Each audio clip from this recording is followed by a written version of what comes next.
people are avoiding their darkness in some ways by not looking at these things.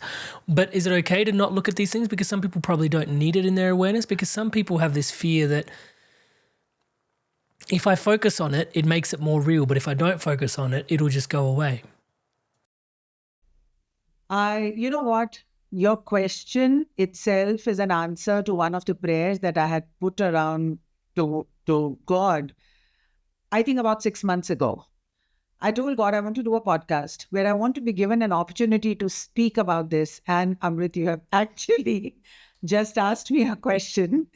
That is, I am so thankful. I'm so thankful. And I don't know how the answer is going to be perceived, but I'm just grateful that you asked me and I can speak about it. Thank you, first of all. Thank you. So everything has polarity, right? Light and darkness are two sides of the same coin. So wherever there is one kind of energy, there is also a second kind of energy.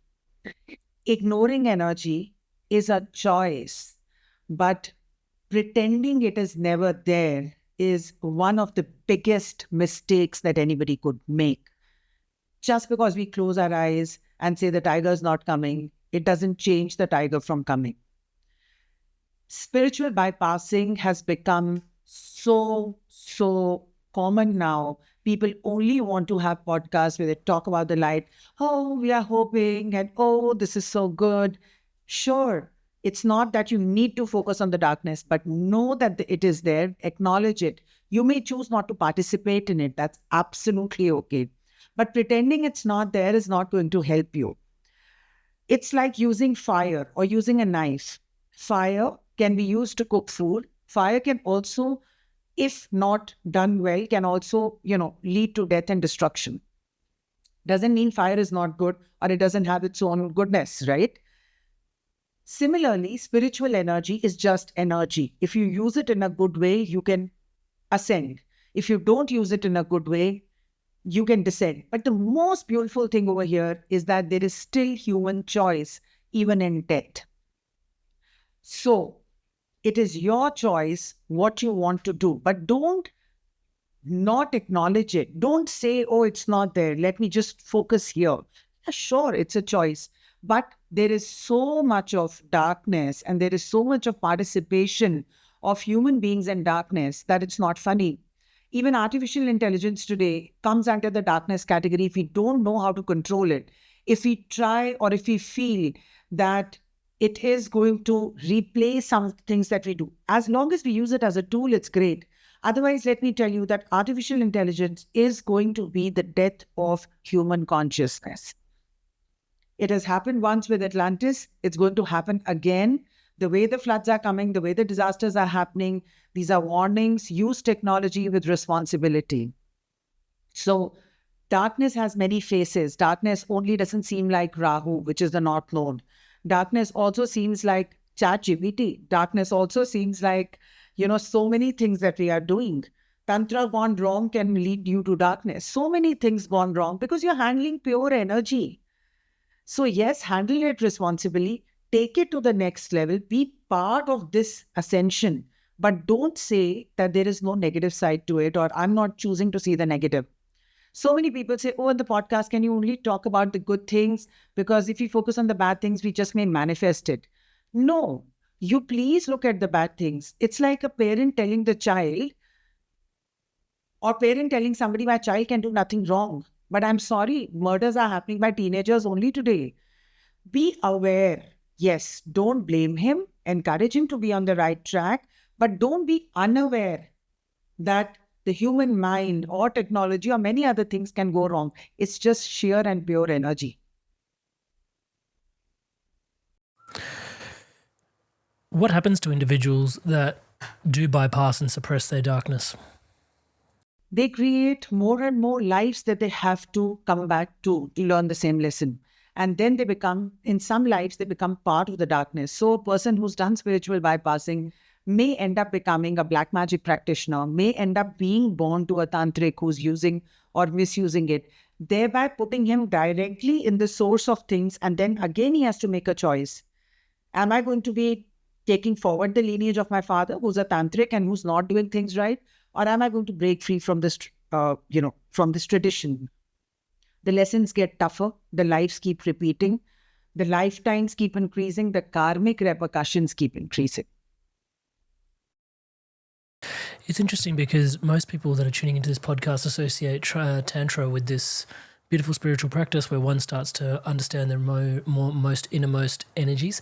Oftentimes it's conflated with primarily the sexual energy, but you're referring to it as energy at large. I think people need to understand the context of that a little bit more, what you're referring to when you're speaking to a tantric. Tantra is pure energy and a way of doing things that is faster and more effective. So I'll give you a small example. For example, I can walk from here to a destination I want to arrive at, or I can use a car to go to the same place. So going through a car is also a choice. Going by foot is also a choice. Car is a faster way, more efficient way, and a more evolved way. Tantra is the same. Tantra is a new way of doing things. It was shared by Lord Shiva and shared with Ma Parvati, who had to also go through multiple births to even be able to take that energy in. Anyone who thinks Tantra is very simple or is related to sexual energy or is related to the good or bad things, it's scratching the surface. Tantra is pure energy. It does not differentiate between light and darkness. Therefore, Shiva, who is the perpetrator of Tantra, does not differentiate between good and bad. So if you see, his followers are ganas, which are, forms of bhutas, pretas. So he doesn't say, oh, the bhut pret is not good, but, only the devtas are good. Because he does not believe that there are any polarities. He just believes that everything is one, consciousness is one. Anyone who differentiates between light and darkness as being good or bad has not got Tantra in its essence. Tantra's first definition is unconditionality. Consciousness includes everything, excludes nothing. So if Shiva is the teacher of Tantra, and Shiva's teaching is that Tantra makes everything one, everything is one consciousness. And then people who are understanding Tantra are saying, oh, it's good, oh, it's not good. I think the first principle itself is flawed. So is eroded. Interesting, very interesting. I was going to ask, where do we go after we die if we're not here? And do you, as a psychic, connect to people on the other side? Yeah. So I'm a medium as well. I do connect to people on the other side. Actually, the sides are all here only.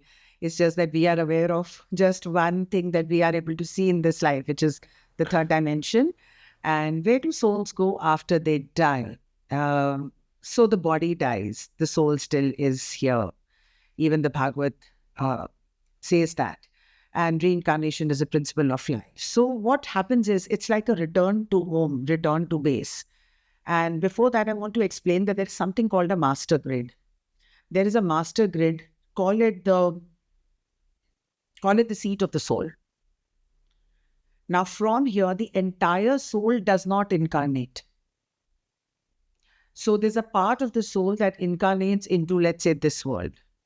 There's a theory that believes that we have 7 lives that we are running parallelly. So 7 parts of us exist in different universes, different planets at the same time. And when suddenly someone says, oh my God, it just felt like I fell down. It is because we have fallen down in another life at that point in time. So there is a thread that connects us. So when one part of us in this dimension dies, it goes back to the master source. But a medium can always connect to that soul, see it in the form that the person was. Can also be the soul could also be the spirit guide of the person. Right? Like my mom could be my spirit guide if I chose her to be so. But I know that my mother's taken birth again. Right? I don't know the exact details, but I know that she's taken birth in the US. And this happened when she took birth. I came to know that she's taking birth. And from there, all consciousness stops. You can't go and peer there and see where is she, kind of a thing. So, yes, so that's where they go. Hey there, Inspired Evolutionary. If you absolutely loved this, well then here's a full conversation with this guest on the Inspired Evolution podcast. Check it out now.